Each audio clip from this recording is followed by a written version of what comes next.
हे welcome everyone guys. तो आज आप सभी के लिए लेके आ चुके हैं कुछ इंटरेस्टिंग टॉपिक होगा गाइस, लाइव प्रोग्राम को लेके। सो जाहिर सी बात है, आज लाइव प्रोग्राम का जो है ऑपरेटिंग सिस्टम के ऊपर ज़्यादातर बात करेंगे। सो चलिए एक एक चीज़ हम बात कर लेते हैं। उससे पहले वीडियो को एक लाइक कीजिए, ज़्यादा से ज़्यादा इस चैनल को शेयर कीजिए। चैनल में नहीं है तो गाइस चैनल को सब्सक्राइब कीजिए। कुछ सजेस्ट करना होगा भाई तो कमेंट सेक्शन में आप कमेंट कर सकते हैं। सो चलिए बात कर लेते हैं पहले। गाइस देखिए, नॉर्मल सी बात है, लाइव प्रोग्राम के अंदर देखिए काफ़ी सारा चीज़ जो है हमको ध्यान में रखना पड़ता है। जैसे कि पहले तो आपको वोल्टेज, उसके बाद फ्रीक्वेंसी, आपका कितना एम्पियर लोड सोर्स आ रहा है, ये सारा कुछ जो है हमको देखना पड़ता है। ये तो हो गया पहला बात। फिर देन आता है जो है, अगर पावर जा रहा है तो बैकअप के लिए क्या होगा, तो जाहिर सी बात है डीजी या फिर जनरेटर कुछ होगा, तो उसका भी आपको ध्यान में रखना पड़ता है। तीसरी बात यह है कि आपका जो है मिक्सिंग कंसोल है, उसको आप वो किससे चला रहे हैं, आपका पावर सप्लाई कहाँ से आ रहा है। सॉरी गाइस, पावर सप्लाई जो आ रहा है आपका, वो आपका डायरेक्टली स्टेबलाइजर से ले रहे हैं या फिर आप उसको यूपीएस से ले रहे हैं, आप वहीं पे स्टेबलाइजर यूज कर रहे हैं सारा कुछ को संभालने के लिए, या फिर आप पावर सेप यूज कर रहे हैं, ये सारा कुछ है। अगर आप पावर सेप यूज कर रहे हैं और आपका मिक्सिंग कंसोल इतना हाई बजट का है नहीं, मान लीजिए स्टूडियो मास्टर वगैरह आपका मिक्सिंग कंसोल है, सो वहाँ पे जो है यूपीएस वगैरह यूज करने का कुछ ज़रूरत है नहीं, क्योंकि आपका मिक्सिंग कंसोल जितना है प्राय कॉस्टिंग है, उस हिसाब से जो है आपको यूपीएस यूज करना बेहतर होता है। बाकी मेरे ख्याल से अगर आपका यामा वगैरह आप यूज कर रहे हैं, साउंड क्राफ्ट वगैरह यूज कर रहे हैं, तो ऑनलाइन यूपीएस या फिर ऑफलाइन यूपीएस में चाहिए, बेहतर होगा। डिजिटल यूज कर रहे हैं तो वहाँ पे आपको जो है जाहिर सी बात है, आपको डायरेक्टली आपको ऑनलाइन यूपीएस ही जरूरत होगा, जैसे कि आपको पिक्चर में दिख रहा होगा ऑनलाइन यूपीएस ऑफलाइन यूपीएस। सो चलिए अभी जो है बात कर लेते हैं हमारा ऑपरेटिंग सिस्टम के ऊपर। ये तो हो गया आपका पावर सप्लाई के ऊपर। अभी बात कर लेते हैं ऑपरेटिंग सिस्टम के ऊपर। पहले जो है हम क्या करते हैं, मिक्सिंग कंसोल ऑन करते हैं, उसके ऑन कर लेते हैं। बाद में जो है एक एक माइक्रोफोन हमको टेस्ट करना होता है, उसको इनपुट सेक्शन को जो है पीएफएल लगा के जो है उसको 0 dB पे हमको उसको रखना पड़ता है। उसके बाद जो है उसमें इक्विंग किया जाता है। जैसे आवाज़ को फ्लैट रखने के लिए कोई इंस्ट्रूमेंट हो या फिर वोकल हो, हमको जिस हिसाब से चाहिए तो उस हिसाब से हम उसको जो पैरामीटर इक्वल रहते हैं उसमें जो है हम छेड़खानी करते हैं, और उसको आवाज़ को जब तक हमको पसंद ना हो तब तक हम उसको जो है छेड़खानी करते हैं। इसके बाद आ गया गाइज आपका आप ऑक्जुलरी सिस्टम। तो ऑक्जुलरी में आप जो है आपका सिग्नल को कहाँ पे भेज रहे हैं वो मायने रखता है। आपका मान लीजिए कोई पर्टिकुलर आप एक सेपरेट आपका सेपरेट मॉनिटर आपने दिए हैं इंस्ट्रूमेंटल वाले ये वोकल वाले को। सो वहाँ पे आप उसके लिए आउटपुट लेंगे, जैसे कि कोई भाई ग्रुप से देता है, कोई भाई ऑक्जुलरी से देता है। तो ऑक्जुलरी आउट से आप जो है एक एक माइक्रोफोन डाल के जिसको जो देना है आप वहाँ से आप सिग्नल को डिवाइड कर लिए। फिर आता है आपका मेन सिस्टम में।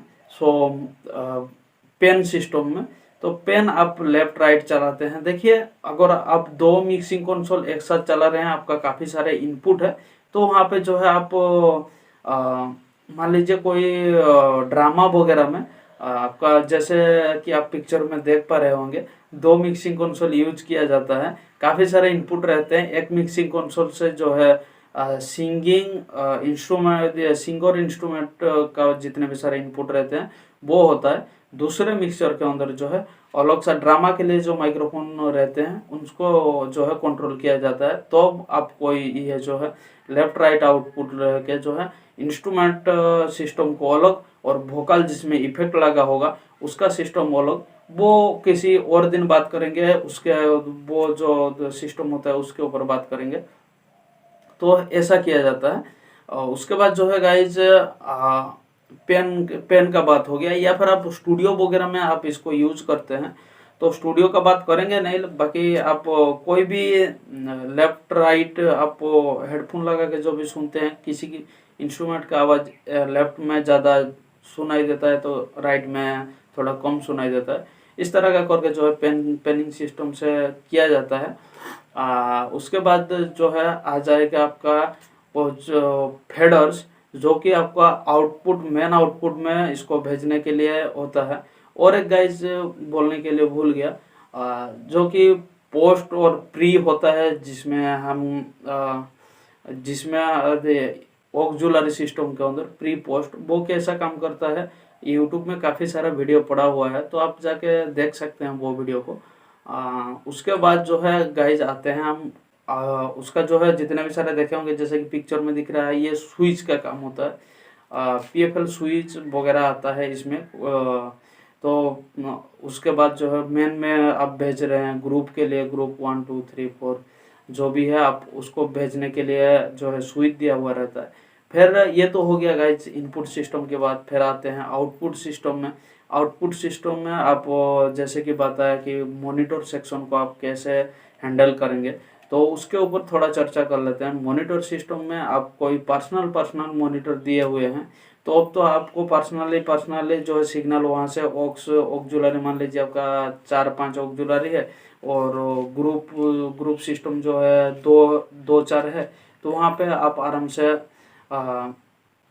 आपका ग्रुप आउट से लेके जो है वोकल को छोड़ दिए, ऑक्सिलरी से इंस्ट्रूमेंट को छोड़ दिए, तो काफ़ी आपको आसानी हो जाएगा सारा कुछ जो है कंट्रोल करने के लिए। वहीं मेन आउटपुट की बात करूं, वो तो आपका FOH सिस्टम में आप चले जाएंगे। मान लीजिए आउटपुट सेक्शन में आपका काफ़ी सारा बेस लगा हुआ है, मिड लगा हुआ है, तो वहाँ पे जो है आप क्रॉसओवर लगा के वहाँ पे आप यूज कर सकते हैं। या फिर ऐसा भी होता है जैसे कि हमने इक्वलाइजर सिस्टम का ऊपर जैसे कि बात की है, सो इक्वलाइजर सिस्टम के ऊपर आगे थोड़ा चर्चा करेंगे। गाइस बात कर लेते हैं इक्वलाइजर सिस्टम के ऊपर, थोड़ा सा ही बात करेंगे कहीं, क्योंकि वीडियो जो है काफ़ी लंबा हो जा रहा है। सो अभी देखिए इक्वलाइजर जो है काफ़ी अच्छा माना जाता है इसको लाइव प्रोग्राम के अंदर, और इसका यूज भी काफ़ी ज़्यादा होता है। आप किसी मोनिटर्स को जो है होमिंग आ रहा है, वहाँ पे आप फीडबैक कंट्रोल कर सकते हैं। कोई माइक्रोफोन को आप आपका मिक्सिंग कंसोल के अंदर इतना ज़्यादा अगर इकोइंग करने का सिस्टम नहीं है, आप उसको ग्राफिक इक्वलाइजर लगा के जो है आवाज़ को, पर्टिकुलर आवाज़ को आप कैप्चर करना चाहते हैं, तो वहाँ से आप आराम से कैच कर सकते हैं। ये सारा कुछ सिस्टम होता है गाइज। अभी बात कर लेते हैं हमारा कोई भी एम्पलीफायर के में जो वॉल्यूम देना पड़ता है वो कितना रखना चाहिए। वो देखिए गाइज, पहली बात तो ये है आपको जितने तो सेटिस्फाई लगे उतना ही मैं बोलूँगा। वही अगर नॉर्मली आप स्टैंडर्डली आप रख सकते हैं। बेस अगर चला रहे हैं कोई एम्पलीफायर के अंदर, तो आप उसको 80 के अराउंड रखिए। वहीं अगर आप 80 से 90 के अंदर रखिए। वहीं आप वहाँ पे टॉप या फिर लाइनरी चला रहे हैं, तो उसको 60 से 65 या फिर 70 तक आप उसको वॉल्यूम खोल सकते हैं। जब तक आप देखिए वॉल्यूम खोलते जाइए, वहाँ पे 0 dB आपका मेंटेन हो गया है, तो एम्पलीफायर में उतना वॉल्यूम आपको देना ही पड़ेगा, क्योंकि उतना वॉल्यूम नहीं होगा तो आपका परफेक्टली आवाज़ निकालेगा नहीं। अगर आपका टोटल सिस्टम जो है 0 dB में कंट्रोल हो रहा होगा, तो उससे अगर ज़्यादा सिग्नल आप एम्पलीफायर को दे रहे हैं या 0 dB से ऊपर चला जा रहा है आपका सारा कुछ सिग्नल, तो वहाँ पे जो है आपको वॉल्यूम इतना बढ़ाएंगे तो क्लिप मारने का ज़्यादा चांसेस रहते हैं। सो आप वॉल्यूम, जाहिर सी बात है, आप वॉल्यूम इतना खोल सकते हैं जैसे कि आपका एम्पलीफायर के अंदर क्लिप ना आए। सो ये सारा कुछ सिस्टम था गाइज इस वीडियो के अंदर। मिलते हैं कोई अगला एक बेहतरीन वीडियो के साथ, एक चीज़ जो है ऑपरेटिंग सिस्टम को लेकर हम बात करेंगे। तब तो के लिए बाय बाय।